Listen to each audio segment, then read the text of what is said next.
Dočekalo se malo, pa i kratki rukava nekako ne možeš da vjeruješ, ali evo koji kiša će. Ali dobro, to neće puno. Neće ove sedmice, kažu, kiša svaki dan. Ma nema veze, evo danas malo je bilo lijepo, pa malo izađeš pa vidiš, malo se ljudi skinuli i tako, pa onako i ti počneš nešto razmišljati, malo onako sko veseli, jebi ga, iako je ponedjeljak, daš sebi neku motivaciju, jel, što je lijepo vrijeme. I tako razmišljam o nekim, znaš, stvarima, imamo danas malo vremena, nisam puno. Malo vremena pa malo i razmišljaš, kad imaš malo vremena onda malo i razmišljaš o nekim stvarima, o tim poslovicama, o tim što su neki stari ljudi kad ikad to, ono što bi se reklo šta je prije nastalo kokoš i jaje.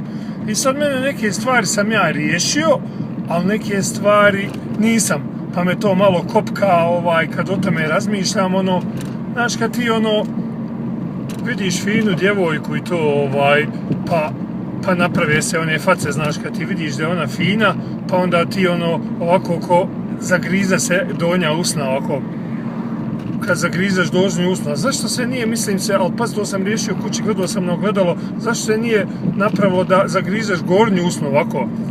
Jer kad sam pogledao na ogledalo kako izgleda tako ružno, onda sam skontao da je bolje jebi ga taj neko ko je prvi to napravio, znaš, pa su drugi vidjeli kad je zagrizao donju usnu i zamahao ovako glavom, malo je ljepše izgledalo, ne onako kad te treba vidi da ti zagrizaš gornju usnu ovako.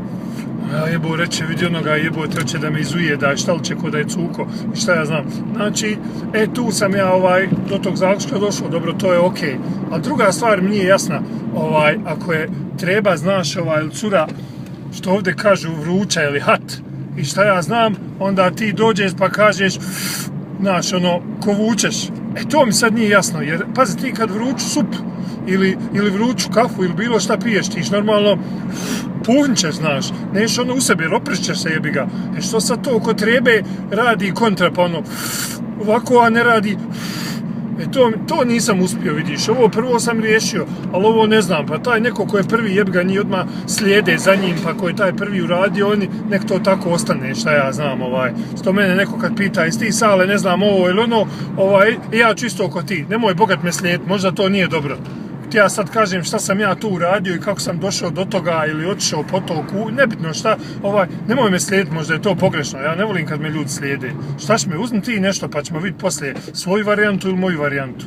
Znači, eto tako, neke stvari možeš znaš, razmišljati, riješiti, neke ne možeš jebiti, to nikako nisam tu drugu ko ti treba riješio, ali dobro, ne znam, možda će neko dati sugestiju neku ili neki komentar, mada niko ništa ne komentariše, samo valjda gleda, čita i sa strane glumi nekog agenta, svi su neki agenti tajnoviti, znaš, gdje sam, evo vamo sam, šuti, ne pitaj ništa, pa zato te pitam, čuj, ne pitaj, pitam te fino kako si, šta radiš, a ljudi su čudni, evo te nemoguće, ali eto, aj dobro, nema veze, barem pogledaj video, pa napiši sam li ja u pravu ili nisam, ako nisam, reci jebo Sale, ne zajebaj, nisi u pravu. Pa dobro, okej, i to je dobro, trebamo nešto, što kaže Einstein, da raspravimo, nek nije u redu, ali je bitno da se mi tu napravimo neku konfrontaciju između nas. Pa kakva je, takva je, samo nek nije, eto, rekao sam sve, hajde, čao.